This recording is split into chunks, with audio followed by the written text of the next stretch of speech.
share of the Big East title with a win over Pittsburgh in a showdown featuring 4 of the best players in the conference.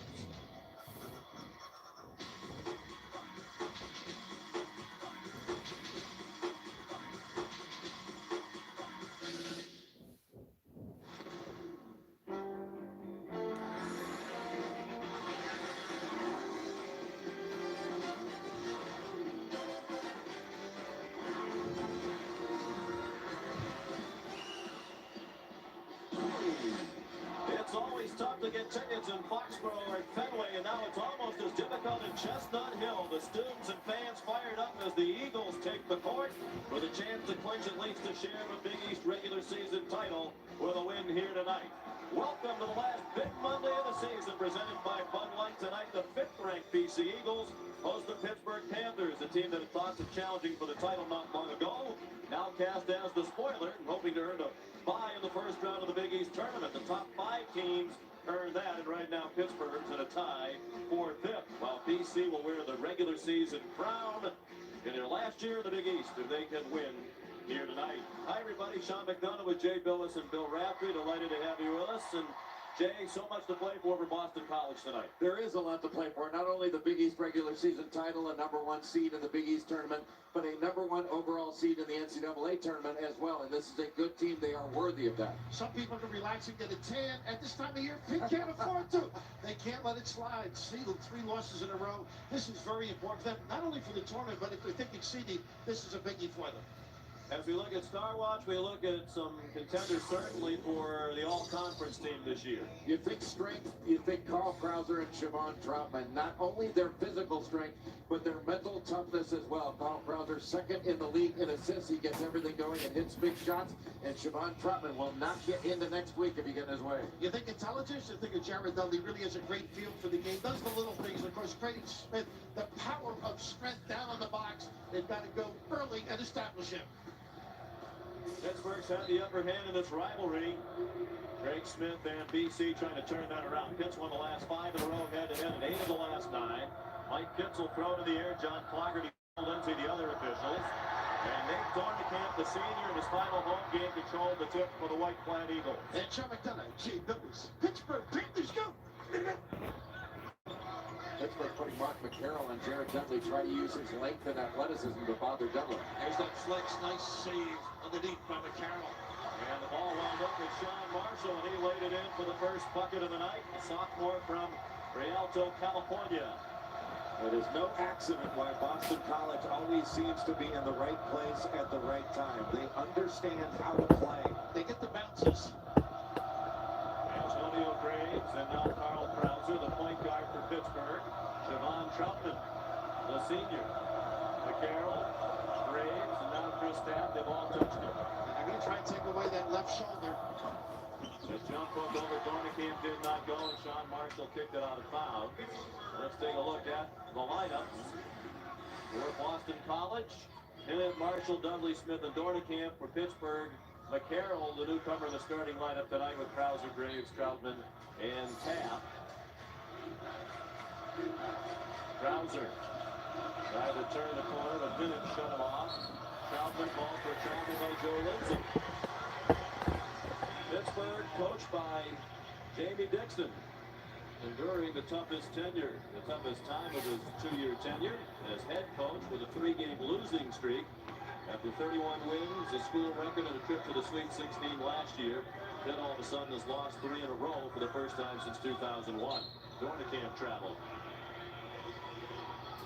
And Boston College, coached by a man who is certainly the leading candidate for Big East Coach of the Year, if not National Coach of the Year, Al Skinner. 2nd in school history in wins, and with a win tonight, he'd have 74 in the Big East in his 8th season. That's as many as Jim O'Brien had in 11 seasons. Driving scores inside. How about the strength there, Sean? It establishes himself in the patience around the rim by Chevy Troutman. And he really has great footwork, able to get around Dornicamp. And Dornicamp also has some length on him as well. He's clever. Troutman, that is. Lewis Hinnant, the point guard. Sean Marshall, an awkward runner, got his own rebound and jammed it into the rim. Chris Tapp, the board for Pittsburgh. Graves bounces to the side of the lane. Can't get it to go. Last touch by Sean Marshall. And they will bite you early with a fast break. Graves gets a great opportunity because Krauser found them early. Tied at 2. And 2 minutes have been played. McCarroll from the corner. And Marshall, a nice rebound in traffic. Took it away for an excellent rebounder in Troutman. Troutman had the inside position. Marshall showing a little bit of strength of his own. He's doing it on the offensive end as well on the glass. Craig Smith, the leading scorer of BC, nicely done with the one-hander. He averages 18 points, 8 rebounds per game. The Eagles by 2. He doesn't need a lot of space, does he? He's got some shoulders. You feel you're a little taller than he is, Jay. I mean, he's deceptive with his strength and size. Well, he is not tall, but he is long, and he is as strong as any player in college basketball. Half tried to pass. Smith deflected it, but it went right to McCarroll, and he was fouled on his way up to the rim. And this is scary for Pitt. McCarroll, not a good free throw shooter. I mean, look how far out the Tap is able to push him, but he just backs him down. And that nice long right arm goes up, and the soft touch by Craig Smith. He is a big-time scorer inside. As usual, Coach Raftery, the master of understatement. McCarroll is not a good free throw shooter. I'd say not. I said it. 16% for the year. You know, Now these 4 for 26 with that miss. These kids have relatives. Who would be a bad free throw shooter? You. You know, he's such a good deep shooter. I think it's one of the reasons he's in here to stretch the defense. It just becomes a mental block. There you go. This dude got a Christ the King. McCarroll, a fifth-year senior, is already completed. He's worked toward his degree. And look how deep this pass is, and the kick out makes these. Dornicamp was honored as one of the 2 seniors, along with Jermaine Watson, who's 6th man in senior night ceremonies. This should actually be intentional. It should. He grabbed Jared Dudley, grabbed the wrist of Mark McCarroll as they were running down the floor. A little hand Holding started with the fast break. First foul on Dudley. You can handhold on Newbury Street, not here. How about the job Nate Dornicamp's cousin, 12-year-old Dana Smart, did singing the national anthem before the game tonight? They sang the Canadian national anthem in honor of Dornicamp, who's from Odessa, Ontario. He has about 15 relatives who made the trip down, and his 12-year-old cousin, Dana Smart, did a beautiful rendition of the Canadian national anthem. It was almost like the crowd was asking for an encore. They wouldn't stop cheering for her when she finished. It was electrifying. Tough luck for the big guy to catch. There's a lot of bodies bumping out there. You better be prepared for a fight in this game. Skinner says, you know, when you play Pittsburgh, you're going to be physical. You hope you get the whistles, but a lot of times they're allowed to push and shove and hold. Dornicamp off again. Sometimes players can have difficulty unseating like with all the emotion. Absolutely. And Troutman, that job really did a great job on Smith getting him away from the lane.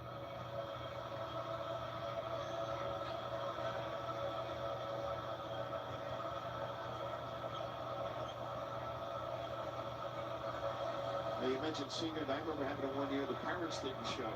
You know you're in trouble. Wait for you. Exactly. Here's the steal by Dudley. Give up. Fast break for the Eagles. Pretty quiet. How unselfish, and that's a hallmark of this BC team. They average 17 assists per game.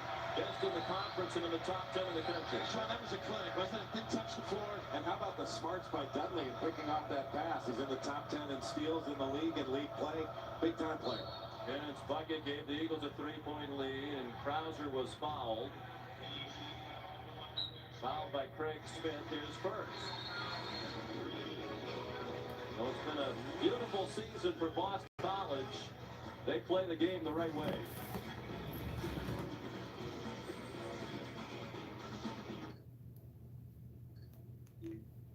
And Chris.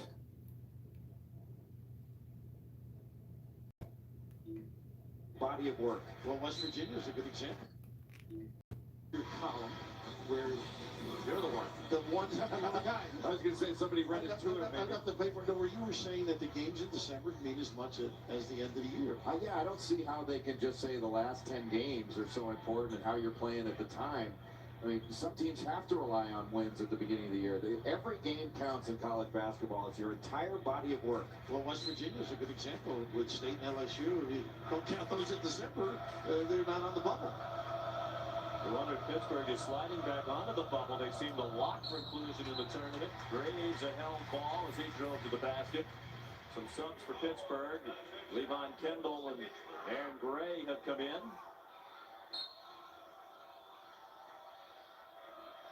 Kendall's got to give them some scoring because if they don't get the inside touches, the perimeter, Krauser, of course, can penetrate and find some people. Kendall, the native Canadian, into Gray. He was double teamed. They lay off Troutman. His 14-footer bounced off and got deflected over to Lewis Kinnett. He didn't look confident taking that, did he? No. Took the extra dribble to get closer. Just stroke it. He was almost too wide open. Nice pass. Dornicamp had it blocked by Troutman, saved by Gray. The 7-footer, just the second in Pittsburgh history, marked Blount the other. Troutman a strong finish. He may be one of the premier runners of the floor that nobody notices. He has that ability because they don't need a fast break, but he gets those puppies down. And he puts a lot of pressure on the opposing big guy. Sneaky quick. Are they going to that flex? Look at that wide open on the baseline. You really got to close on the weak side. Marshall's their leading three-point shooter, right on cue. He buries that, just his 34th of the year. BC was a team when they went out to 20-0, made very few threes, averaged 3 threes made per game. They've made 7 per game in the last 5 games, but they're only 3 and 2 in those 5. Well, we were wondering down at Villanova, Marshall really couldn't guard the perimeter people. They missed his scoring. But defensively, it was a liability. Krauser got Hennon in the air and drew the foul. Al Skinner felt like Hennon went straight up and then got jumped into by Krauser, but didn't get the call. We mentioned the bubble, and Jay, you're our bubble boy.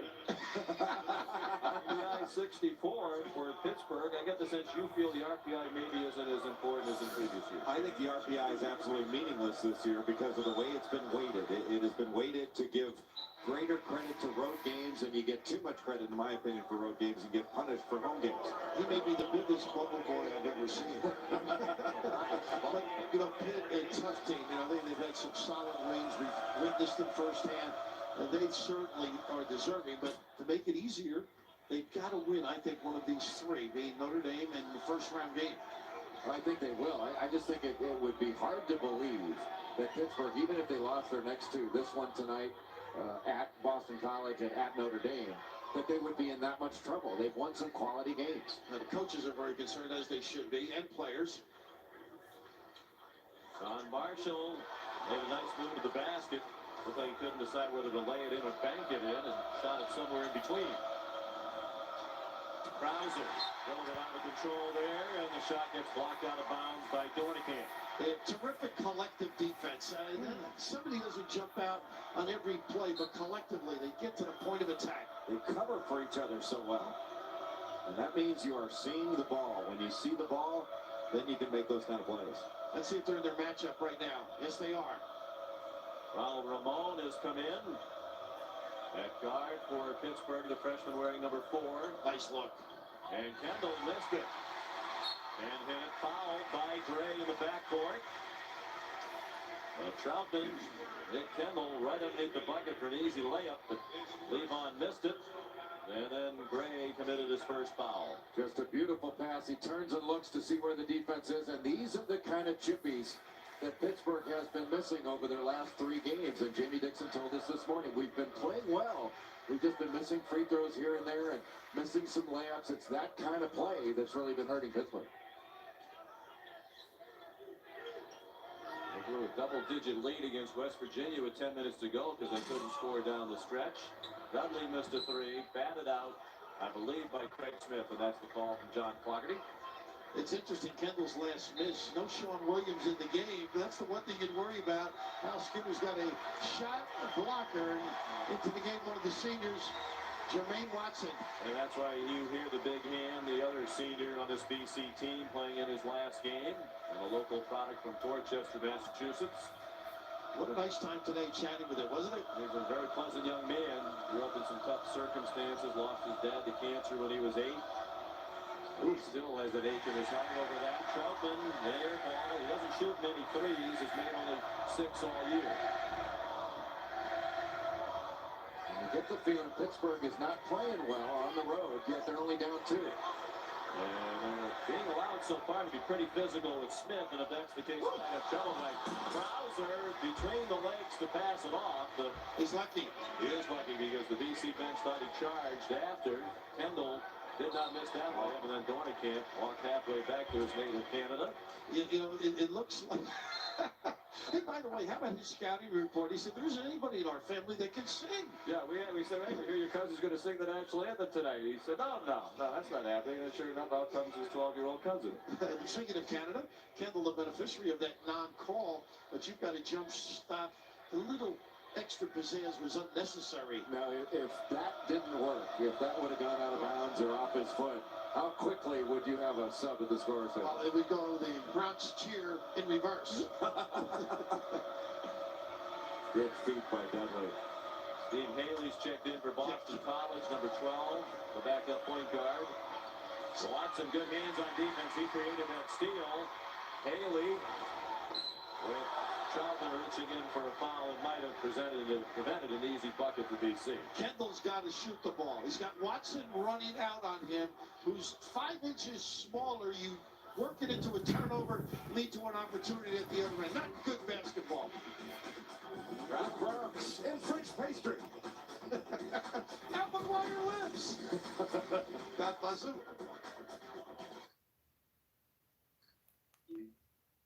Silent.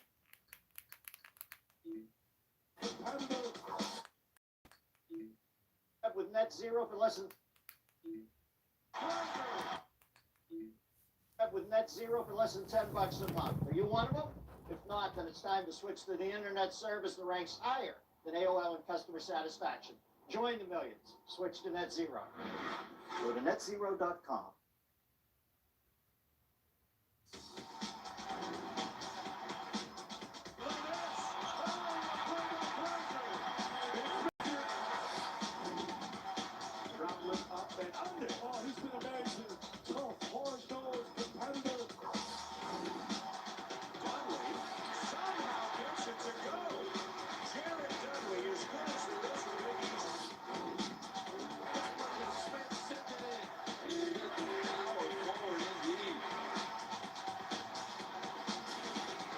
These two schools certainly have a lot of candidates for first team all Big East. It's that time of the year you start to think about that. We actually agreed on something for the first time all year when we sat down and made our list. All three of us agree that Craig Smith of Boston College should be the Big East Player of the Year, and those are the other selections. We had him plus 5 others as the first team. I don't recall voting, to be honest with you. I don't recall giving you top billing either. How to become Sean, Jay, and Bill? Well, I wanted Sean and the other guys.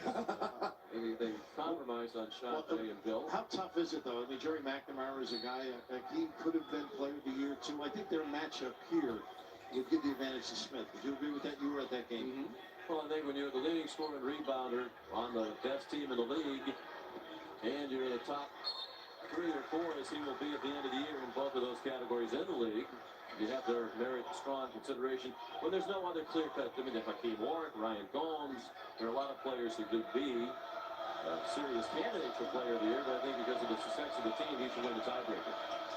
1-2-2 3/4 court pressure by Boston College. Ronald Ramon's got to light it up a little bit. He gets those open looks. Struggled the other day. Has a little shoulder problem that feels impacted on his shooting. John DeGroat has come in for Pittsburgh, and an offensive foul call by John Fogarty. Apparently Gray used his free arm to try to create some space. It's his second foul. Now, this is one where you got a power. Yeah, no question about it. At the end of it, all you do is go up strong. 5th turnover for Pittsburgh. They've had just 3 field goals. 3 for 11 from the floor, but tied at 9. They're back to the PITT trademark, which is outstanding defense. They've held BC to 9 points in more than 9 minutes.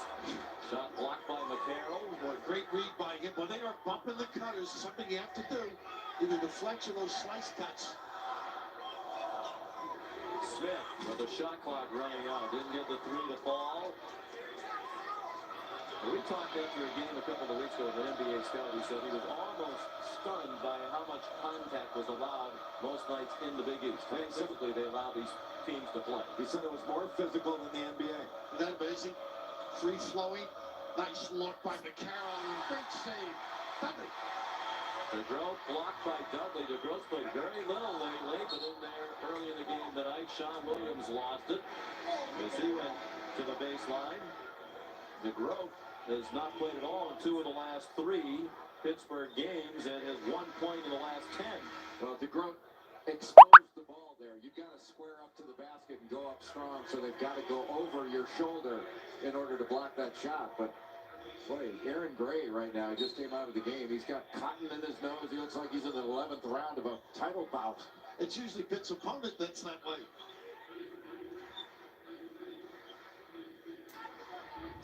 Smith, just 2 points so far for BC. Gave it to Haley with Marshall, Watson, and Williams for Boston College. Marshall missed everything, or if it hits on it, it barely grazed the right side of the rim. DeGroat really hustled. He did bite on the pump fake, but you've got to get out on this guy. He can drill it from deep. Thus far, I think Pitt's defense has been hanging tough and really made it confusing for BC, Jay. Boston College has had some opportunities, but Pittsburgh has had just as many and has come up empty. BC has missed his last 5 shots. Troutman drops it in, and Pitt has the lead with 9.5 to go in the first half. 6 of the 11 Pittsburgh points belong to Siobhan Troutman. How about the McCarroll passes? The one for the block shot, but that one there on the money. Solid play by the experienced vet.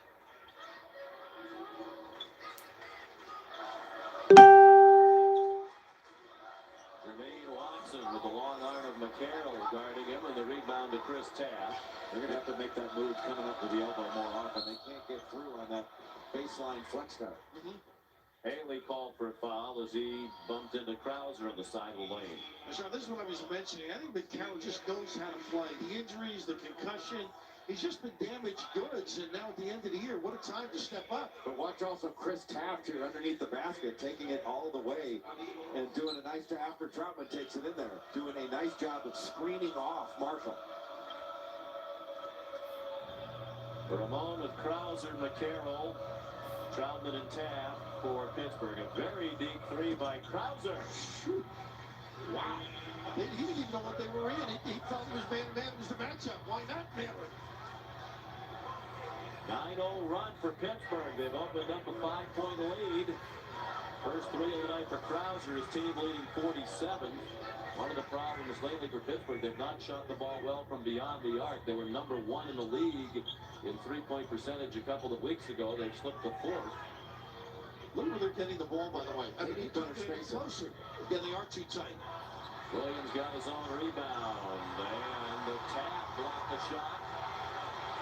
Al Skinner thought there was a foul. He's up off the BC bench. Look at the footwork on that guy. Little kiss. Shimmy to the levy, and Krauser on the money with the delivery. BC needs to keep the floor more spread, and that was not a good shot. That's not their kind of game right there. And then after the miss by Marshall, Watson called for a foul in the rebounding action. One thing Chevy Troutman does, he always keeps his composure, and if there is a blow to be delivered, he's the guy that's going to deliver. He does lock that pivot foot in. Oh, that is tough for a defender. One thing when you play Pittsburgh, they are physical. They do come after you with a physical game. You cannot get sucked into that. You've got to play your game, and right now, Boston College is getting into Pittsburgh's tempo. They need to keep much better space and get further out of the floor so they can run their stuff. Over the last 5 years, when Pittsburgh's had so much success, defense has been their trademark. They've had some stunning lapses. McCarroll couldn't handle the pass from Troutman. When they blew that big lead last week to West Virginia, the Mountaineers shot 72% from the floor in the second half to come back and win. The defense much better tonight against the Eagles.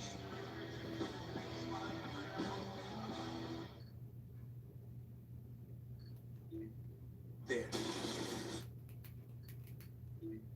Everybody being sucked. Boston Boston College has gone 6 minutes and 43 seconds without scoring. They've missed their last 10 shots, and at least on a couple of possessions, spacing a problem. Spacing has been a problem. It's almost like there's a magnet in the basket. Everybody being sucked inside of that three-point line. There's nowhere to go. Look at all the congestion in that lane. They ultimately got the ball inside to Sean Williams, but they need to get better spacing, make their cuts a little bit longer so that Pittsburgh has got to get out on the floor and defend, and those screens can work. Too much congestion means those passes are going to be harder to get through. Sean, have you ever had Anna Zen? Anna Zen? Put it in the coffee? No, I've seen you do that Yeah, well, 1,000 times. There's a reason for that statement now. No coffee. Years ago, I went down to see Pete Carroll to talk about basketball. We had coffee at Anna Zen at 9 in the morning. He talked about spacing. He thought he was talking about the most beautiful woman in the world, the proper spacing, and you help the defense by jamming things up, basically. Try it again, Zen, you might like it. I was going to say, if you make spacing that exciting, it must be something special. Dudley and Haley with Smith, Marshall, and Williams. Smith and Dudley have combined for 2 points for the Eagles. Dudley missed it. Marshall fouled on the putback try. He'll shoot 2. It'll be the first free throws of the night for DC. Big Chevy there, got a piece of it. In a hurry a little bit. In a hurry a little bit, guys. And this is just a giveaway, guys. He doesn't give it up easily, does he? It's the forearm right across the chest. Just a nudge. Just to keep you informed. He only wound up with a 3rd grade. He learned that at the John Chaney camp. Marshall missed the free throw. 64% from the line for Marshall, coming off a 12-point performance in their win here over Seton Hall Saturday. You know, Sean, while you were doing putting your makeup on, Jay and I were talking to Bill Coyne, Ed Cooley, and company over there, and their question was, can Troutman play at the next level? They felt he could. He's so physical, a presence out there. He's just got to get that 15-footer to go a little bit, don't you think? Yeah, he's got to work on his perimeter shot, but his footwork is good. He's strong. I wonder a little bit about who he's at the next level, because usually where you play is determined by who you can guard. That free throw by Marshall ended more than a 7-minute drought. 7 minutes, 12 seconds. Crowds are traveling. Slid his feet as he tried to fight around that double team at the elbow. 7th turnover for Pittsburgh. And that's where BC is tough. That may have been the matchup, but he just dribbled into the next available guy. Haley, who gave them a terrific performance off the bench Wednesday night at Villanova. He had 11 points, 4 threes. He 4 for 6 from the field, rather, and 3 threes. He made only 3 threes all season long before the game. Smith. That was an aggressive move right at the chest attack. He's 1 for 6 now from the floor. Graves a pull-up for 3. Smith and Williams find each other and lost it out of bounds. Pittsburgh to play it in. But that is usually a possession for Craig Smith when he gets the ball in the lane where he's going to get fouled. And he throws his body right into the defense. It looked like a foul to me. Haley and Marshall go out. Watson and Hennon are back in. Part of the success of this team, says Al Skinner, he plays only 8, but they have a lot of versatility within the 8 players. A number of players can play multiple positions. Now you almost have to freelance against this matchup. Bust the spots, holes, get between defenders with the bounce and find somebody. Boy, they communicate so well. Graves come up handling a little bit. He stepped on the foot after he made that jump shot. First bucket of the night for Antonio Graves, the sophomore from Mansfield, Ohio. 8-point lead for Pittsburgh. Just 10 points in more than 14 minutes for Boston College. And finally a foul for holding a cutter as Graves guilty of grabbing onto Jermaine Watson. You know, this offense, they may have to change it just a little bit because they're bringing, Pitt's got a foot in the lane as well. Maybe open it up a little. They do some other things that could be effective. Foul on Graves, his first, and the 5th foul against the Panthers. The guys are right up on Hennon. He's a good defender, Sean. Well, as soon as they come up that flex cut, there's always somebody there to bump them.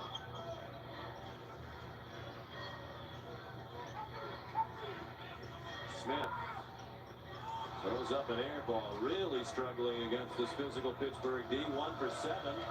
And a pop, and the dunk is missed by McCarroll.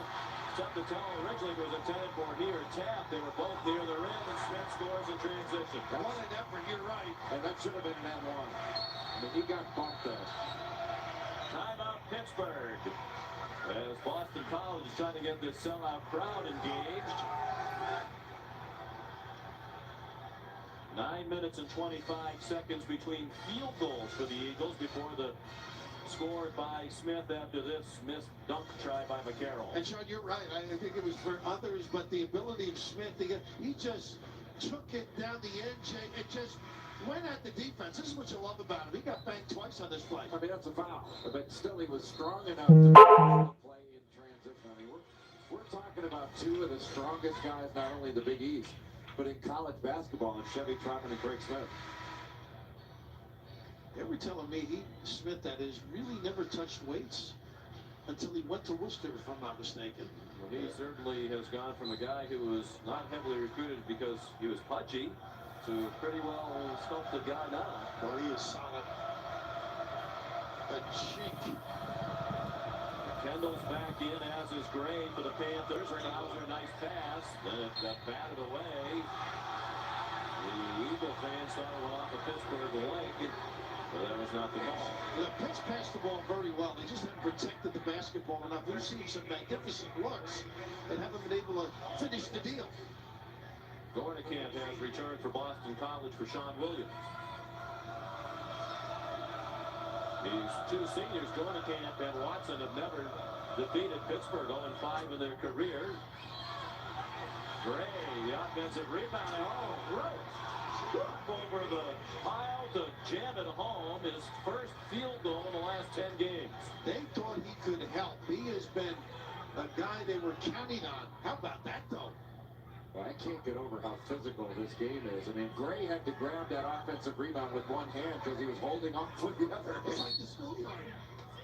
And then lowered his shoulder when he put the ball back up. And got away with all of it. And DeGroat gives one at this end to Dudley, who usually lets the official know. You better be fit and physical. Here's that big-time stats. Huh? The discard, as you say. And DeGroat is hanging on to the net there. He just committed the last foul, his first and the team's sixth. So both teams at 6. It'll be the bonus on the next for each. Gornikamp can make some plays outside. Smith in all kinds of traffic, fouled. And a mock cheer goes up from the fans who think that Smith's been bumped a lot tonight without the whistle. I think it might have been Graves underneath. It is Graves.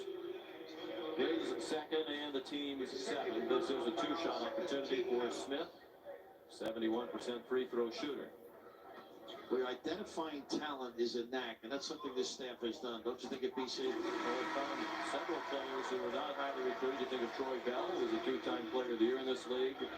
Not a very highly talented recruit, Craig Smith. There's Sean Williams, the freshman, who not a lot of people around the country knew about. Jared Dudley. And Jared Dudley, who arrived in August of the season right before his freshman campaign. When you that was his MO in Rhode Island as well. Then he brought in Catino Mobley, Tyson Wheeler, guys that were sort of diamonds in the rough, if you will. Antonio Reynolds, Dean, Preston Murphy. I mean, he had a great team there that Jim Herrick ultimately was able to take to the Elite Eight. Look at DeGroat with the mark and the finish. Oh, Canada! Nice look by DeGroat to Kendall. DeGroat off the milk carton in impressive fashion here tonight for Pittsburgh. And the Panthers back up by 8. And they are playing straight up on Smith. Look at the bump here. He's still able to counter on Tap. Craig Smith took the bump and scored over Taft, and he's starting to find the mark now.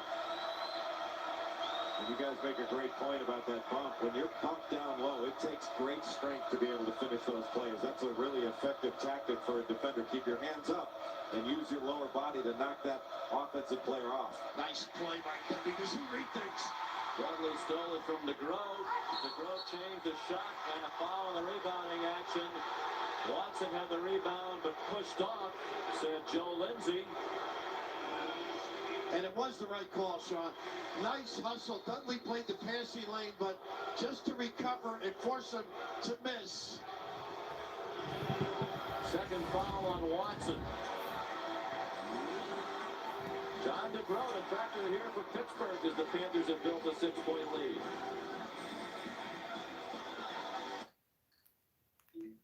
Contact lenses.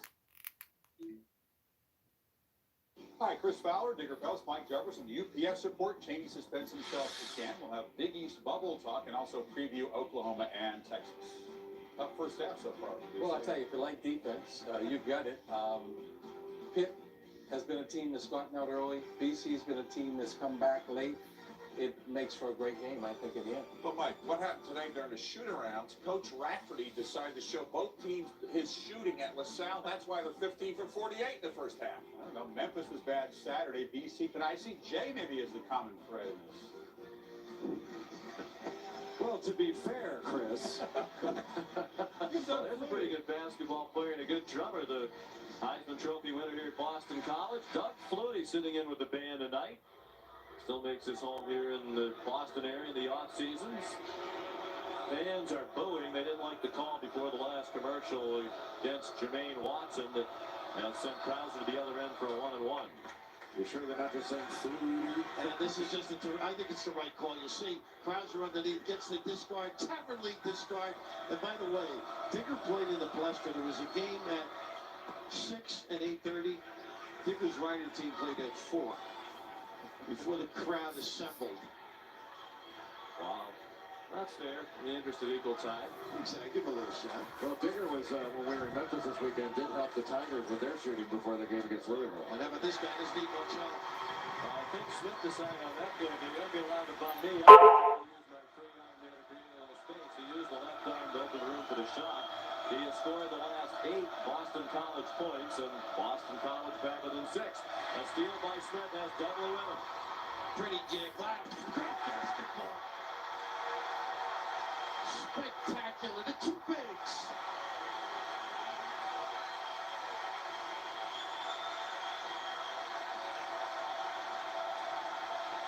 They have run some textbook fast breaks tonight, reminiscent of the old Celtic teams of Red Auerbach. Taft on a little feed from the wing from Krauser. Quiets the crowd. That's the first bucket of the night for Taft. A young man with seemingly a lot of talent who just doesn't put it on display all that consistently. This guy is. This guy is. But Sean, you can't feed a fast break. BC's not a fast break team all-out run. But when you pass it like this on a sloppy fashion on the perimeter, you get run-outs. But how about that? Send it in. Dudley with the get back. Boy, how about the anticipation of Craig Smith to jump out into that passing lane and really take it away from a guard, the intended receiver, Carl Krauser.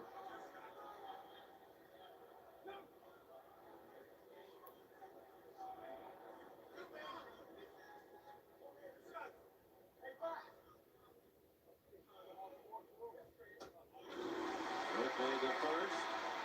Colin McCarroll his first. After a slow start, Smith's up to 13 points. My homeroom wasn't this quiet. Amazing, huh? They've really caught on with their hoops here, haven't they? Really has a remarkable time here at Boston College athletically.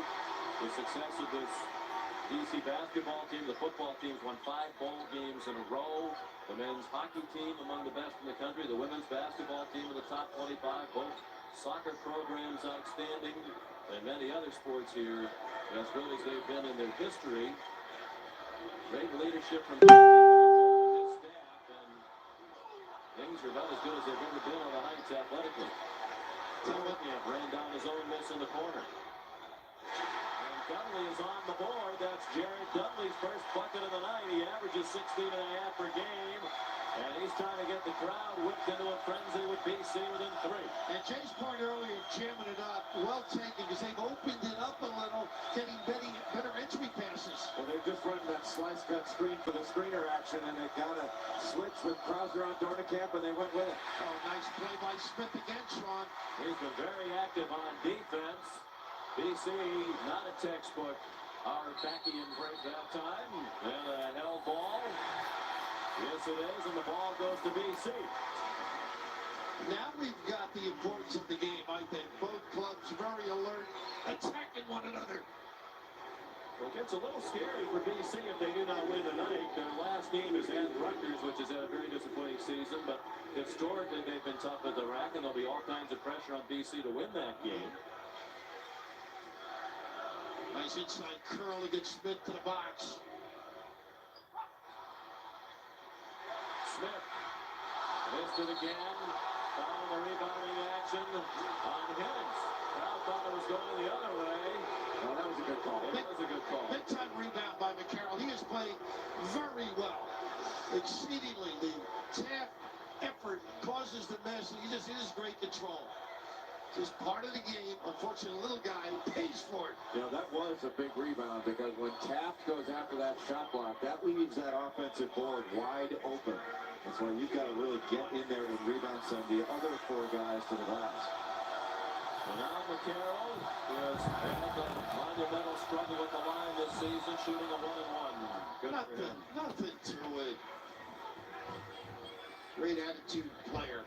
Coach is He's great made more about free it. throws all year. He's made 2 here tonight. Who likes the bright lights? They have not. Foul was his second. I'm sorry, Joe. They haven't gone to him much, and there's something about being a factor that heightens your interest level, and then you reach back. And McCarroll averaged 5.5 points per game last year, only 2 points per game this year with less playing time. All right, that's the development of Kendall and Ray. 5-point lead for Pittsburgh. Just on the edge of time enough for a 2-for-1 as BC wanted to get something up quickly.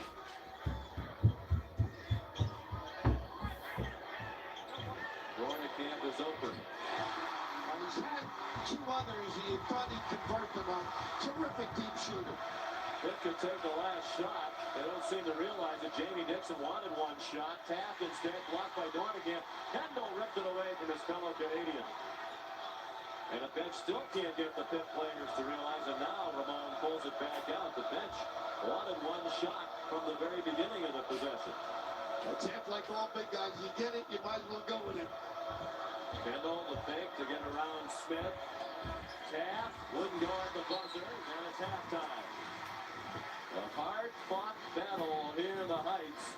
BC, led by Craig Smith's 13, down by only 3 despite shooting 29% for the half. Hoping to win the Big East regular season title here tonight. At the half, 28-25 in favor of Pittsburgh.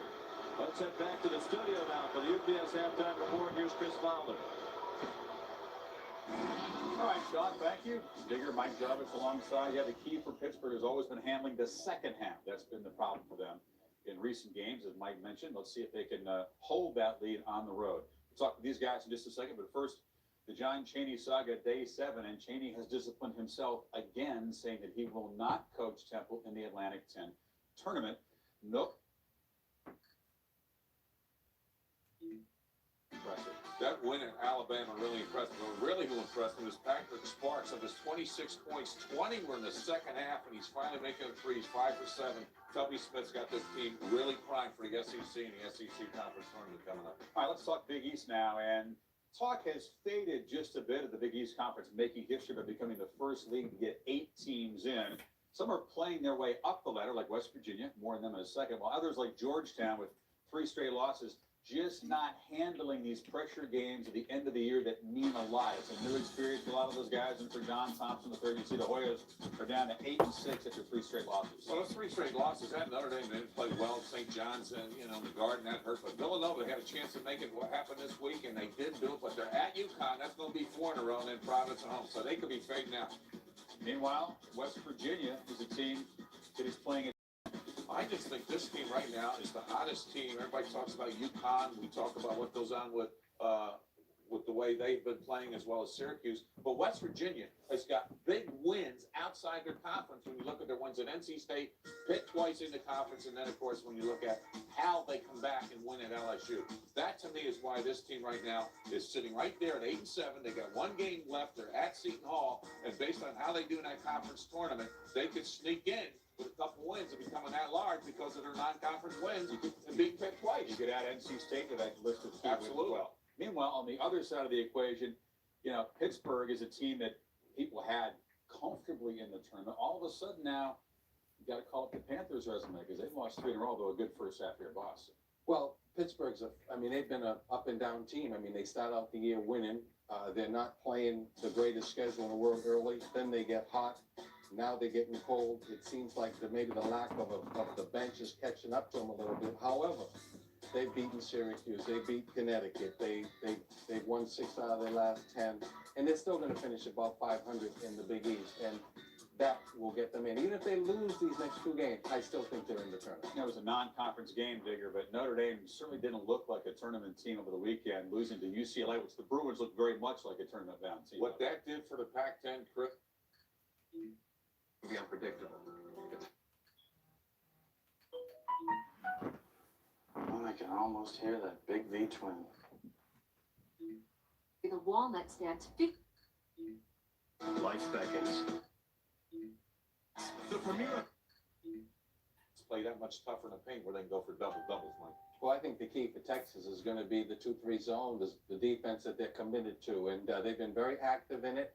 They've been doing a great job covering up the outside shot. The big question is whether or not they can rebound out of it well enough to win. Now, they led most of the game at Norman the first meeting. That was the first game they didn't have P.J. Tucker. Still played very well.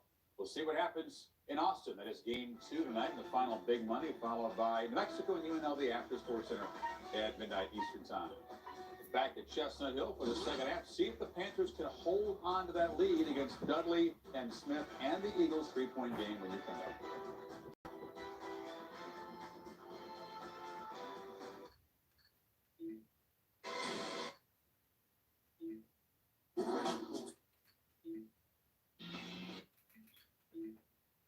It's how.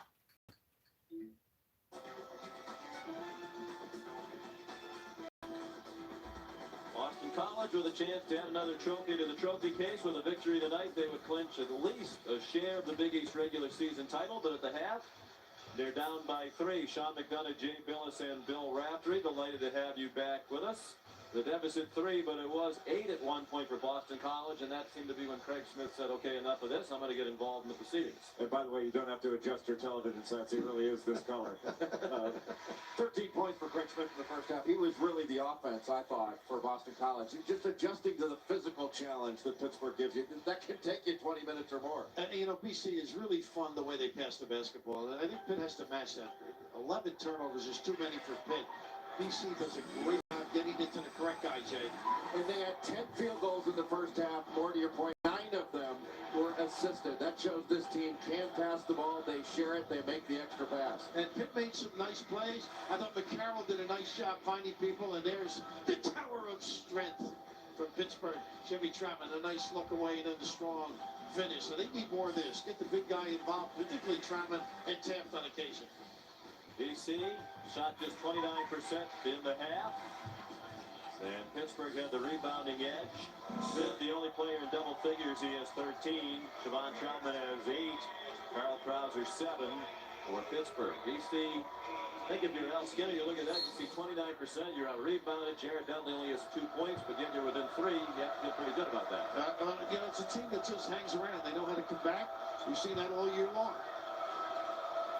Chris Taft with Siobhan Troutman, Mark McCarroll, Carl Krauser, Antonio Graves to begin the second half for Pittsburgh, trying to avoid losing 4 in a row for the first time since 2001. I think that may be 10, you think? That he was tapped on the second try. Terrific post pass to him. He's got to finish the first time.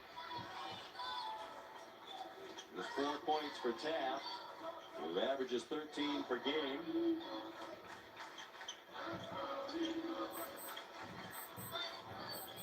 And it's a Dudley with Dornicamp, Smith, and Marshall. The same 5 that started the game. Begins the second half for Al Skinner. Yeah, a deep 3. But that really loosens it up. They've opened up the middle. And don't forget, guys, Dudley loves the second half. He really lights it up. Well, Hill kind of reminds you of Howard Isley a little bit, doesn't he? Yeah, very similar. Quick feet, range, breaks the D down with the bounce. We got Taft. Nice lob. He's got to finish that out. Wow. What a difference, huh? And a good job of playing the angle as the ball was being reversed. He did a nice job of keeping the defender on his hip. Hennon feeling it after the make a minute ago. Dudley up to the rim but couldn't tip it in. And it's controlled out of the corner by Krauser. Graves left wide open, and that's a 2. His toes are on the line. And Dornicamp really did the right thing, running to the lane. Unfortunately, nobody covered on the wing for him.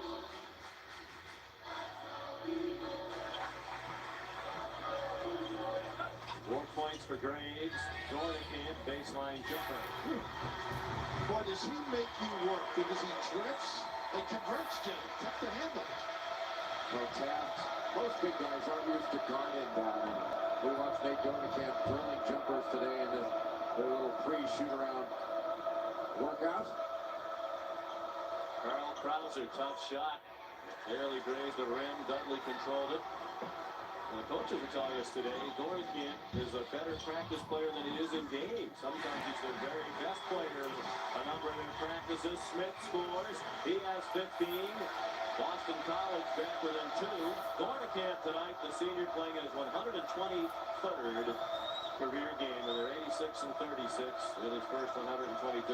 And what he does is, like all these guys, they just withdraw their personality to help the team. Graves off to a strong start here in the second half. That one is a 3. He has 5 in the second half, 7 for the ball game. He's just ready to shoot after Krauser came off that stagger. How about that pass by Dornicamp? The little things that he can do. You got to go up and play him. Nice entry in the block. How often do you see Craig Smith get a jump hook block? Surprise taps. Not often. They finally got him kind of active in the game, and for less than 3 minutes into the half, he's going to the bench. Well, maybe a blow for a minute. You know, sometimes there's a spell that they might need. Maybe Dornicamp, the matchup that we mentioned too. Pittsburgh, they did the same thing. If you remember, at the end of that game, Pittsburgh, West Virginia was making deep shots. They took Taft out. Wow, scored 20 points in the last 9 minutes in that West Virginia comeback to beat Pitt. No field goals in the last 5 minutes of that game for Pittsburgh. They lost a double-digit lead, really a crushing loss. West Virginia swept them in the 2-game regular season series, and certainly that'll be a strong mark on the resume for the Mountaineers when the committee considers them. That neighborhood rivalry, huh? And Gray, nice move. Dornicamp got back to get a piece of the ball, and Gray still powered it up and in. A little drop step up and under. Right after BC got to within 2, 5 unanswered points for Pittsburgh. They're up by 7, nearly at their largest lead of the night. Dornicamp. It rattled out to Carl Krauser. Underappreciated rebounder, more than 4.5 per game at just 6'2". And Troutman got out on the shooter there, and that was the difference. Half cut, but I think he's just getting the blow, Sean. Troutman underneath the Gray, and they foul him. Such a good interior passing team. The guys all look for each other. They turn, assess the defense before they make a quick move. Now, Jay, both teams are so well controlled on the offensive end. They don't make many mistakes. Pound it inside. You can see just a giveaway. That was the second time that Craig Smith has been sealed off on this off. The first it was Taft, and then Gray on this last occasion. Gray, a 59% free throw shooter, made it after Smith committed his second foul, the first in the half against Boston College. 4 minutes played. Second half. Pittsburgh has mapped its largest lead and establishes a new one. They're up by 9. Tied for 5th coming in. And as we mentioned, the top 5 spots in the Big East standings at the end of the regular season get a first-round bye in the Big East tournament, and historically that's been absolutely critical. Trying to isolate Smith on the right side, didn't get anything out of it. And doing a good job screening off there. Dornicamp tried to get a piece of it. And contributions from many tonight for Pittsburgh, and they have built a 9-point lead.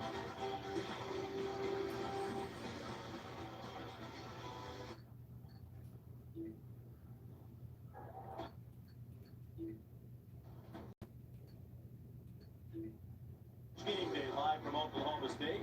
ESPNU. Be there from the beginning. 7 Eastern on ESPN2. For more information, log on to ESPN.com. So you'll be part of history. You'll be there at Oklahoma State. I'm looking forward to it, too. Being in Stillwater, that's a great building, Gallagher Arena. I have never been there, but one thing, give Digger a chance, will you? Well, his tie is so loud, usually, it's hard for me to hear. I think big period right now for BC defensively, Sean. Now with the matchup here, nice play defensively by Marshall. Right on Coach Raftery's cue. Marshall the steal. He couldn't finish, and Krauser just ripped it away from Jared. And the Panthers look to run. Graves spots up for 3. Look at the rebounding. 3 Panthers with great possession and wound up in the lap of John DeGroat. In fact, the Panthers had such good rebounding position underneath, they were knocking each other around and blocking out. Somebody's going to get chucked. It might be your teammate, but they're hitting somebody. I need it for my record here. Now Skinner not real happy with that defensive balance. I believe they warned Pittsburgh about touching the ball after they scored. That was the reason for the delay. And so you notice Troutman up on Dornicamp. That's the reason Taft is not playing. Dornicamp might get it here or no. No, DeGroat got his way.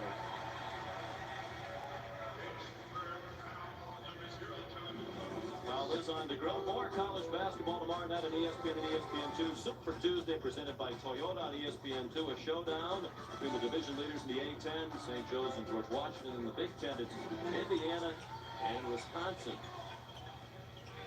St. Joseph still wrapped up in that whole John Chaney incident. You got to think that has been a major distraction for a team that was trying desperately to get into the NCAA tournament. They played so well in the Atlantic 10. So you're not prepared for that as a coach or as a team, and it's like bizarre, the whole situation. Well, they ought to let it go and let the league handle it. Just get back to playing. I think Phil Wilson, great year, as you noted, consider who they lost last year, Delonte and Jameer, two premier people, great backcourt. Well, Phil Martelli scheduled this year with the idea that Delonte West was going to be his leading scorer. Because he was the leading scorer of the Celtics the other night, I think. He's made a nice impression in his rookie year here in the hub of the universe with the Celtics. Krauser guarded by Marshall. Boston College wanted to find a way to get Jared Dudley going. He missed their last shot. He has just 2 points for the ball game. He's been in double figures in 14 in a row. Graves with a shot clock. Look at this. And that counts for DeGroat. Boy, all the things going their way, and anytime it's missing the rim like that, advantage to offense. Krauser looked like he ran into a brick wall when he came up that Still him up. 11 straight points now for Pittsburgh and a foul away from the ball. How about John DeGroat? He has 1 point in their last 10 games. Didn't even play at all in 2 of the last 3. And he has 6 points tonight. And they were talking about him early in the year. The guy that they thought could contribute, and Gray with the foul puts Taft back in the game on Smith. 3 fouls on Gray. DeGroat came out of junior college in Colorado. He's a junior now at PITT. And they thought he would revive them with some offense. He really hasn't, averaging under 2 points per game. But he's been a factor tonight. Jermaine Watson back in for the Eagles.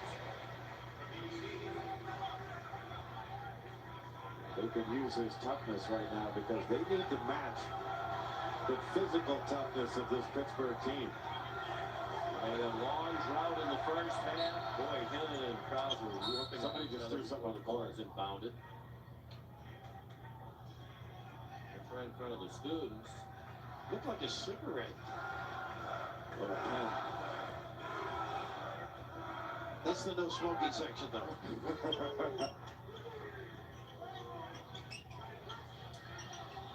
Look at that help by Craig. There's a lot of little things helping the post guy. Attack with hands all over Smith. He just lowered his shoulder out. Skinner livid, and Bill Lindsay warns him. And Al Skinner saw the same that we saw from here. An awful lot of contact, and then Jamie Dixon looks perplexed because Smith's retaliation was just to go ahead and pull his way to the basket. Taft really held his ground. I think the foul was far before the block, but I just love what Krauser does. He makes the post guy go a couple steps further, and then he's got to work his way back to the rim.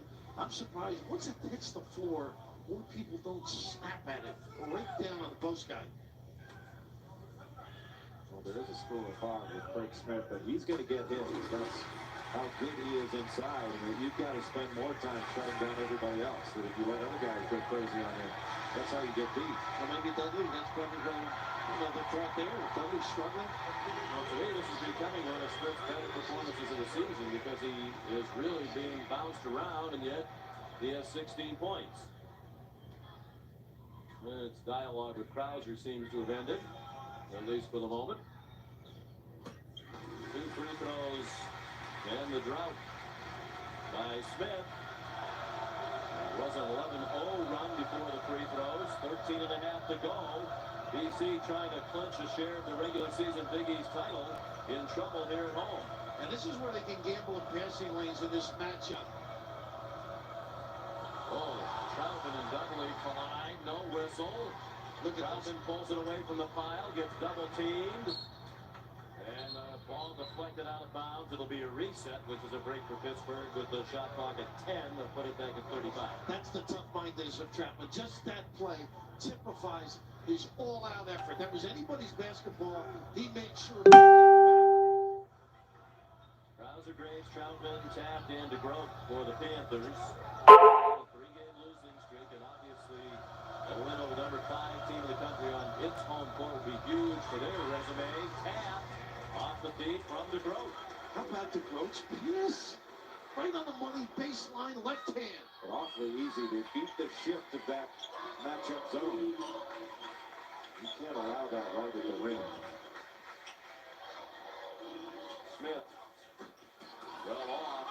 He shot it over Taft. The rebound to the Grote. The Panthers are taking this crowd out of the game. And a throwaway. And it looked like Taft was being held as the pass went in his direction. See, good job sealing off here by Taft. And Craig Smith trying to get around in front and gambling in order to do so, which gave Taft the easy lane to the basket. And of course, in that matchup, when you think of it, you're so conscious of the guy in your area, you don't jam to help out. Nobody at home, they're all looking for Troutman on the other side. A really good job by Taft of going into the defensive man on ball reversal and just locking him down. Here's the guy they need to come on track, Dudley. It's been so good lately. Watson fouled with a chance for 3. Strong and can elevate.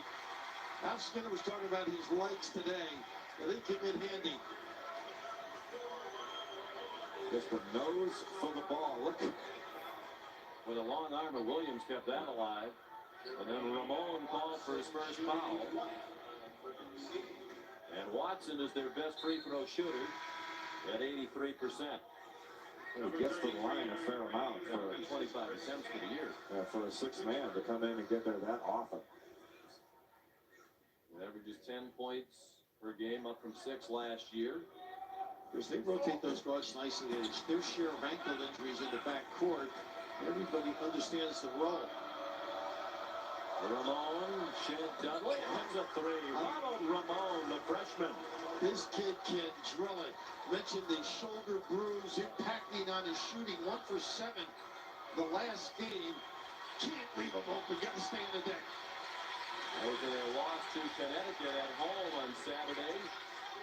The lead up to 14 with under 12 minutes to go. This is a tough team to come back against the way the Panthers play defense. Williams lost it on the way up, got it down and scored. Nice pass by Hinnenthal. And again, less than a week ago, West Virginia came from double digits down in the last 5 minutes. Troutman held his pivot foot. Watson right up on Ramon.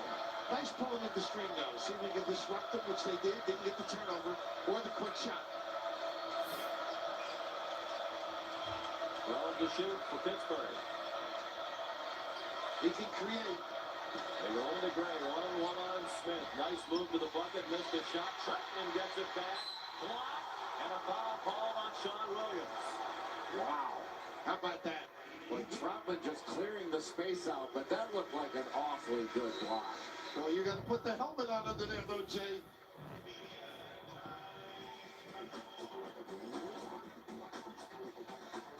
Rest of his body contact looked pretty clean up top. Good block.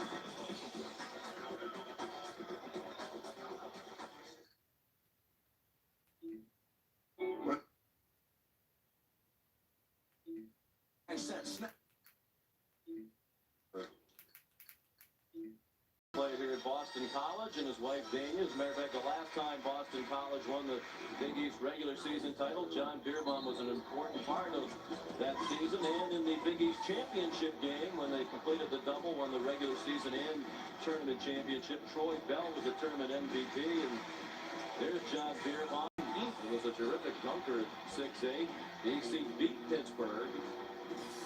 And they played 3 years in a row in the tournament since then, and Pittsburgh has won all 3 since. John from Nebraska? From Nebraska. How about that? Wasn't he into music, if I'm not mistaken? He was a good singer. BC's Troy Bell was the MVP. Xavier Singletary and John Bierbaum combined for 27 points in their win over Pittsburgh. And Chevy today came out and shot free throws. Little tough down the stretch. It's been one of their difficulties trying to close out games, but this guy is some competitor, Jay. The way he banks people, clears out area. And one of the more unusual free throw routines you're going to see, gets all the way down into a near catcher's crouch before he lets it go. Well, coaches always say you bend your knees, so he's following up. He paid attention, huh? Said he went over the line. So 13-point lead for the Panthers. But you're right, when you've had a couple of games in a row where down the stretch you faded, you wonder if that will work on the minds of Pittsburgh tonight. They had no field goals the last 5 minutes against West Virginia, blew the lead. They had no field goals the last 4 minutes against Connecticut. They missed a lot of free throws down the stretch and lost that ball game. And this one team that really can come at you, BC. Look at this, right to the power, right to the strength, and Craig Smith takes it to the tip. 19 for Smith. Ramon with Krauser, McCarroll, Taft, and Troutman for Pittsburgh. There's that matchup. Boston College communicates in it very well. They'll even push each other out for their assignments. And they point, and Dudley's very good at playing the lane, too. Look at this. It rolls off. And the rebound by Lewis Hinnett. Quickly ahead to Watson. Krauser went for the steal and didn't get it. Watson banks one in. How about, we mentioned the legs. How about that elevation on that little kiss right over McCarroll at 6'10"? This is where a tough basketball team gets a score to stop a run. You can't always do it defensively. Sometimes you got to stop a run by scoring. Got to get to the free throw line at the least. Taft got it out of a double team to McCarroll. Nice pass by Chris Taft to the cutter. And a big basket to quiet the crowd. 5 points for Mark McCarroll. You should have been a coach. That was a great dive by McCarroll. Extraordinary to bail his partner out. 9.5 to go. Boston College started the year 20-0. They've lost 2 of their last 5. They're in jeopardy of going 3-3 over a 6-game stretch. Unless they can make up this double-digit deficit. Pittsburgh staying very patient and very disciplined defensively, not going to double Smith. Boy, Smith passed up a shot with a shot clock at 6. Hinnett had no choice, and he managed to get rimmed. That was an awkward-looking possession for Boston College, and back come the Panthers. A great defense, though. Krauser along the baseline, tried to sneak out a shot. It was blocked out of bounds. 8:54 to go. It's Big Monday, our final Big Monday of this regular season, presented by Bud Light. We hope you've enjoyed it. It's been a fun year here in the Big East. Pittsburgh and BC both still in the top 25. Pitt almost fell out, dropped down to 24th with their recent difficulties. They've been in the top 25 60 weeks in a row now. Krauser way off, but to Brook, the right man at the right time again. He's 2 for 2 on earned shots. Very alert. It's almost like a Tom Davis play, you know, just throw it. Yeah, that jump ball. Remember he used to do that? It was a very great tough to defend. A long play that looked like a jump shot. Everybody watching it. Hinnett missed a 3. Watson will run it down. 8:25 to go. Dudley still with just 2 points. And his shot wouldn't go along the baseline. Looked like he was expecting contact. They don't need this. Understandable the way this game has gone. Troutman. Last touch. Well, I think John Clougherty changed his own call, or did he? No, I think he didn't. He played one way then the other, but the ball is going to stay with Pittsburgh. And Troutman really held off It looked like Williams in order to get that offensive rebound. DeGroat with the quick shot, you're right. That hit the ground, I think, before he touched it. We can hear very demonstrative reactions from the crowd here on a lot of these whistles. Of course, with BC leading the Big East at the end of this year, there are many BC fans, regardless of what happens in the game, who believe they just will not get a fair shake from the officials. We don't happen to agree with that theory, especially when you're 23-2. But you hear the roar again as there's a lot of contact under there. And Taft puts it back up and in. A 15-point lead, the largest for the Panthers. Chevy Troutman is contagious. That was a Chevy-type move by Taft. That's what they've been looking for all year long. This guy's got the goods. He's just got to bring it all the time. Timeout with 7:40 to go. Pittsburgh trying to snap a 3-game losing streak with an impressive win.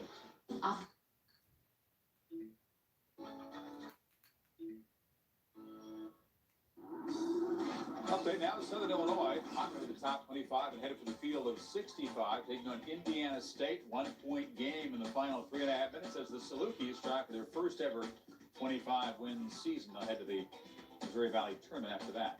We head to Austin, Texas for game 2 as Taj Gray, who's got 10 double-doubles, second best in the league, and the Sooners take on the Longhorns. That's next, guys. We will look forward to that. Thank you, Chris. And faces on the BC bench tell the tale. Pittsburgh with a 15-point lead. In this half, the Panthers have rebounded Boston College 17-6. The points in the paint in this half are 18 for Pittsburgh and 6 for BC. And BC unable to turn Pitt over. Here's a little nickel dime by Troutman deep on the floor. Pitt had 11 in the first half, only 2 in this half. Third foul on Troutman, and now an immediate timeout with 7:35 to go.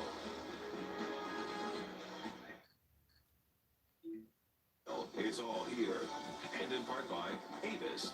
We try harder.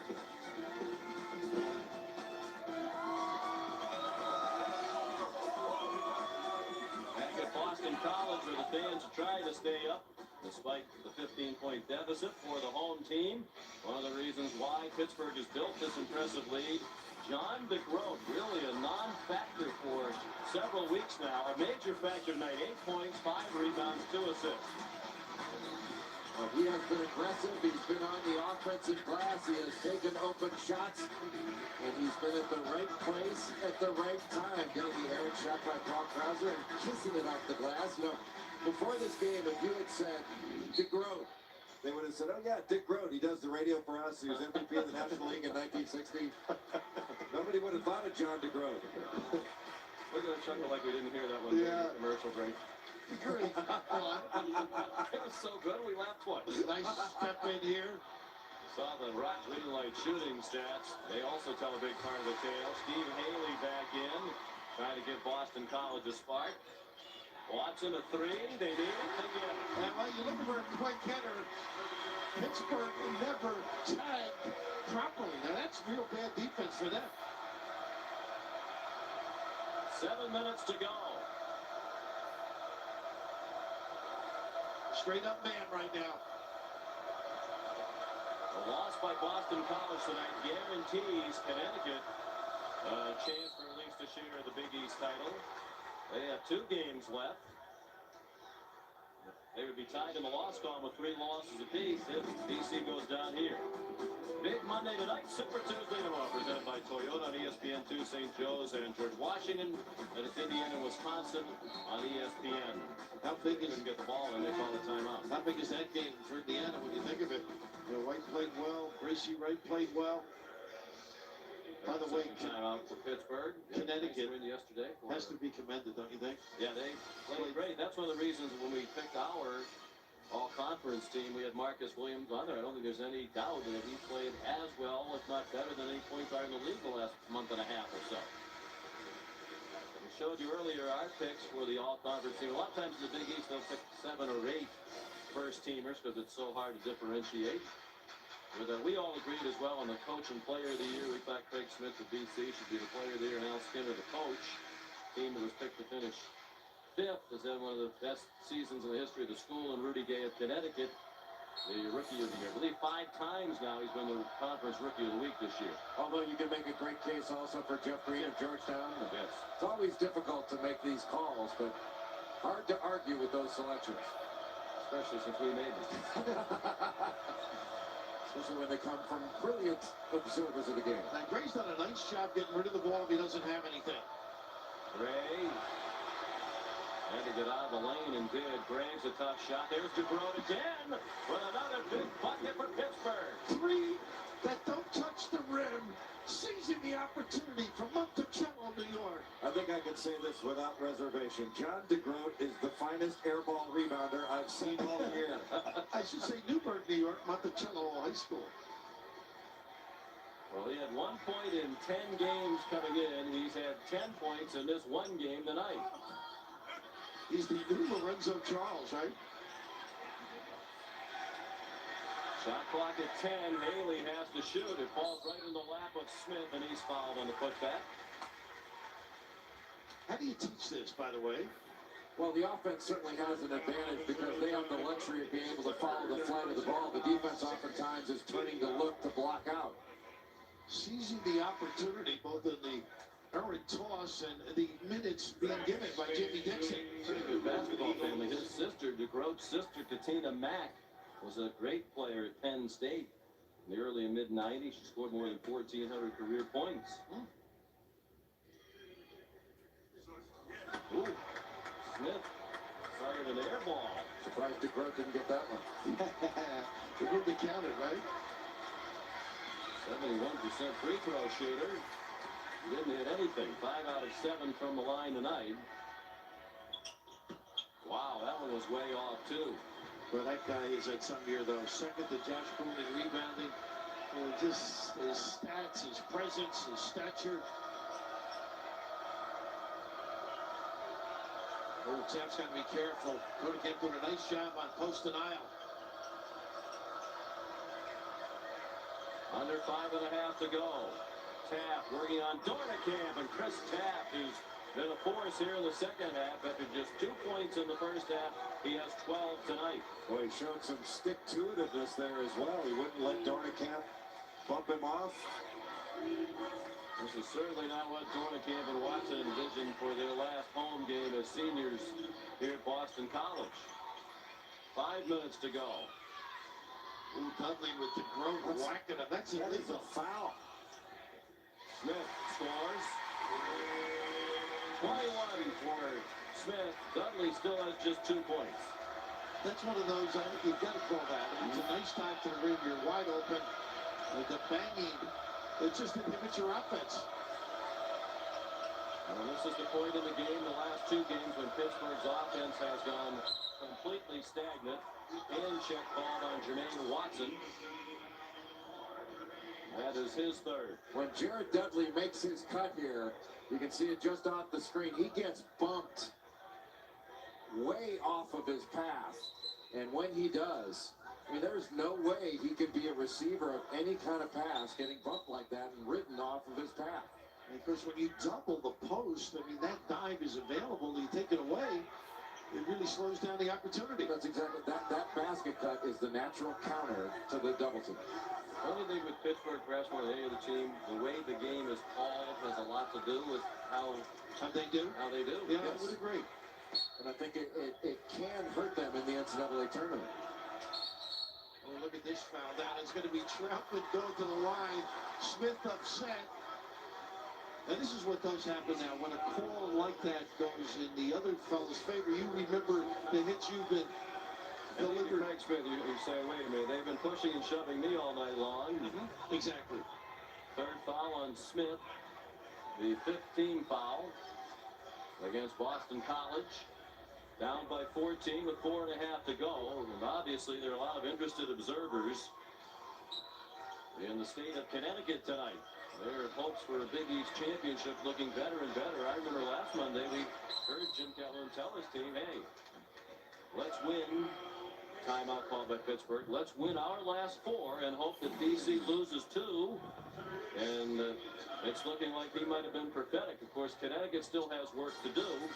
But a loss tonight for BC would make them even in the loss column. BC would have one game to go at Rutgers on Saturday. Connecticut has 2 games left. Georgetown is at Connecticut on Wednesday night. Syracuse at Connecticut on Saturday afternoon. There'll be a lot of pressure on BC at Rutgers, a team that's had a terrible year, but when you're in a must-win situation, you see the whole thing perhaps slip away. That's enormous pressure. It is. And when you mentioned Jim Calhoun and what he said to his team about the regular season title, didn't it point out how important it is to these coaches and players to win that regular season title? People think, wow, it's all the NCAA tournament. No. People in a league want to win that league, and they want to win every trophy that they give out, including UConn, including Boston College. You know, I learned that during Big Ten games. I didn't learn it coaching, obviously. Bob Knight explained that. Gene Katie explained it. They fought tooth and nails to win the game. This game has such big implications for both teams. I mean, BC, you're thinking maybe a 4th seed in the NCAA if they can do well, right? And they're really not on top of their game. You got to hand it to Pitt. Impose their will.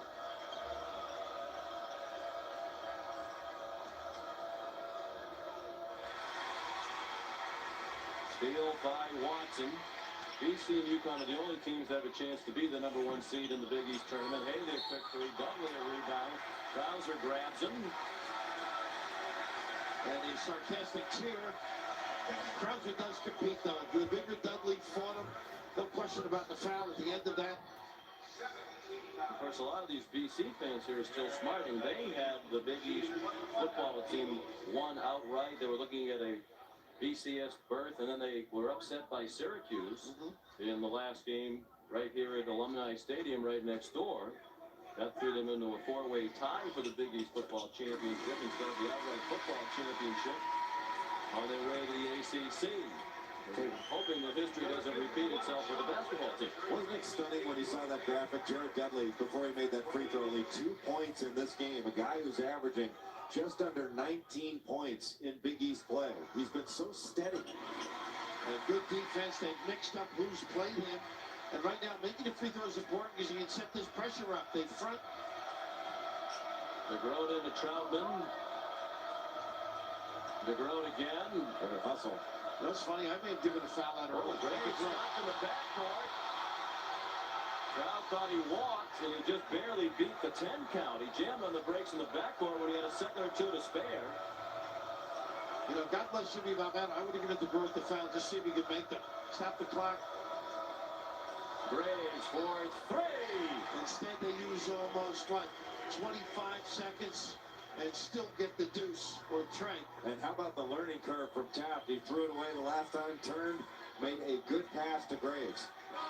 Well, Haley just killing time with a dribble here. They need to have a sense of urgency, down by 15 with under 3.5 to go. Now, you can't be methodical. They're going to settle for these. They're going to have some problems. It'll be one and done. And here comes Krauser. And they don't need this. But Graves is feeling it, and why not? Antonio Graves, and that might be the dagger. 3 minutes to go. Pittsburgh up by 18, and give them tremendous credit. Losers of 3 in a row for the first time since 2001. Sliding down to a 64 RPI that has some people thinking they could have been on the bubble. And I think it's typical of their program in recent years, guys. Great mental toughness. They stick to it no matter what is going on in their program, and this is a very impressive performance tonight. And how about Krauser finding the open Graves, spotting up for a 3?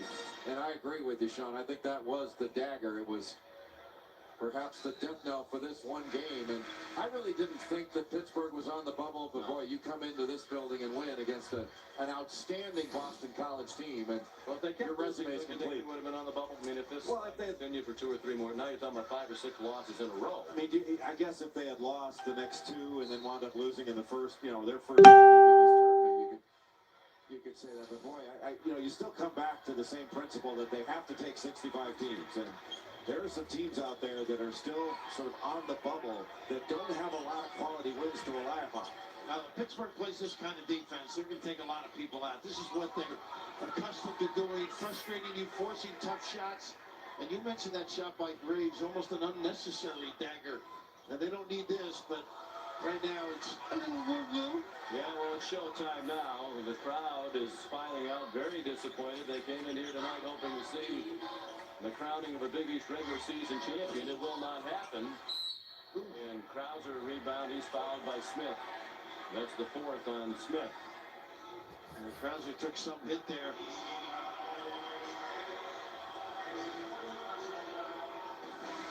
And the media timeout. We'll return to Boston College right after this. More fun. Card. Always emotional, no matter the sport, when Oklahoma and Texas get together. Well, there's the trophy case, which will not have an edition tonight. BC hoping to win the regular season Big East championship. It's not going to happen here in large part because of the rebounding. 45-25 in favor of Pittsburgh. That's led to a 17-9 edge in second chance points. A team that has struggled lately down the stretch has excelled tonight. And Pitt has really valued the ball much better in the second half. Here and there, an errant toss, but basic. And when you've got a guy like Dudley, he has been so solid all year long, Jared. This is unquestionably a disappointment for him. The little home run luck to Troutman, he doesn't need it. Williams got back to defend it. And Troutman, I mean, that's typical Troutman and typical Pittsburgh. Hang with the play. And the end result is the largest lead of the night for Pitt. 11-point night for Troutman. Of course, this also will keep Syracuse alive for at least a chance to share the regular season title as well. They have 4 losses. After tonight, Connecticut and Boston College will each have 3. And Syracuse has just 1 game left, and that is at Connecticut on Saturday. They would need BC to lose at Rutgers and have Connecticut lose 1 of its last 2, and Syracuse to make that happen itself. It's a long shot, but they're still alive to share the regular season title. And they're a very good team. I think it'll be very tough in the NCAA tournament. They get the little push here on Krauser. But all the Chevy check and everything out here. Just gave us the thumbs up as you walked by. Did you play anybody that physical? Can you recall? And Chevy Troutman? I would say Lorenzo Charles would be one at NC State back in the 80s. He was really physical. Ben Coleman at Maryland. Yeah. Who's, I think it's his nephew Dan was here and opened up Dudley's scholarship by going to Minnesota. If I'm not mistaken. When you played George Mikan, was he physical, Bill? George, yeah, you know, was tough. They had the narrow lane. I just couldn't keep him off the box. So Pittsburgh with the win. We'll go to 19-7 overall, 9-6 in the conference. Of course, they want to finish in the top 5 to get that first round bye in the Big East tournament. But St. John's not participating in the Big East championship this year. 5 teams will get a first round bye instead of 4. Jamie Dixon, Nick Smith trying to go there. He got their attention. Whatever he did on the off day, this team came in relaxed. I was impressed with the enthusiasm during the shoot-around today. I was interested in listening to Jamie talk. He said to both of us today that he didn't think they were playing very poorly. He thought they had played well. They just hadn't gotten any breaks. They were missing free throws, missing some layups at key times. But it wasn't like you could point to something where there wasn't enough effort or they weren't running their offense right.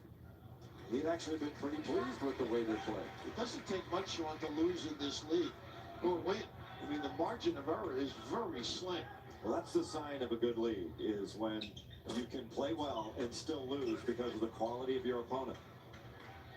BC also tonight obviously really hurting its chances to be a #1 seed in the NCAA tournament. Be surprised Craig Smith's still in the game. Your next game is going to be perhaps a must-win situation here. I really haven't given it much thought, to be honest with you. You know, would you take him out? He might beat the hell out of you. Yeah, that's right. Well, if he turns an ankle with a minute and a half to go, that might cost you the Big East championship. You act like you're related. A runner at the buzzer of the shot clock for Carl Krauser. Has been that kind of a night. Just about everything going right for Pittsburgh. A hard-earned victory here in Chestnut Hill tonight. Troutman rebounds the Haley miss. A toughness emblematic of that great city when you think of it.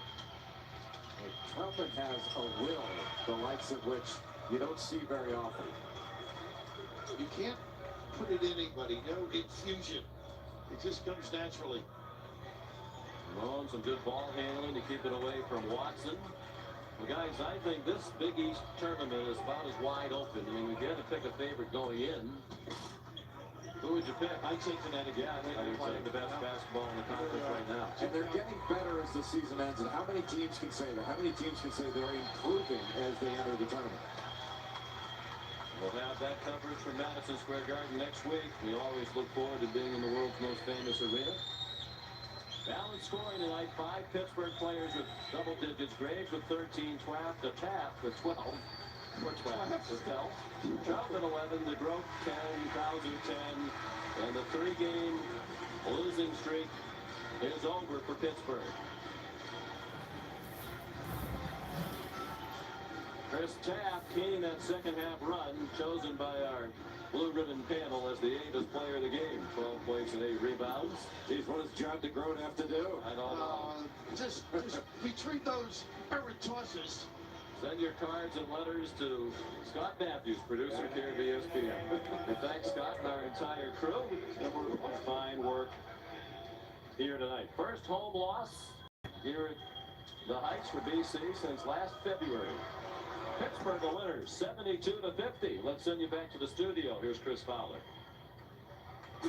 Sean, Raph, Jay, up next, Kevin, Book. Thank y'all for watching. I appreciate y'all. Hit the like button, subscribe, show your love, share, more love. X up. Respect my journey. We'll try to do much better. That game coming up just a few minutes at the top of the hour. In the meantime, I think Pittsburgh was well aware of their second half problems and their losses this year. That was a terrific second half performance. They just stepped on BC. The Eagles scored 50 points. That's 19 under their average. That's 10 points fewer than their previous low this season. Just an awful offensive game, but you have to credit Pitt's defense. Pitt's defense was established in the first half. And you got to credit Jamie Dixon because he's a guy that just took this team and said, you know, we've got to win this game. I don't care where we go, who we play, or what. We have to win this game. We must win. They got it done. And what they did defensively was to take Dudley on in the first half. He only had 2 points. Smith was not on fire. Boston College was not on fire. And Mike, when you take that out of what they did to their offense, that gave them the opportunity to win this game. Well, they did a great job really compacting the defense, daring BC to shoot, and BC didn't shoot, and they just out-hustled them, got every rebound, every loose ball, and give DeGroat a tremendous amount of credit. Well, senior night is spoiled in Boston. We go back there where Jay Phillips has the victorious Panther contingent, the 3-game losing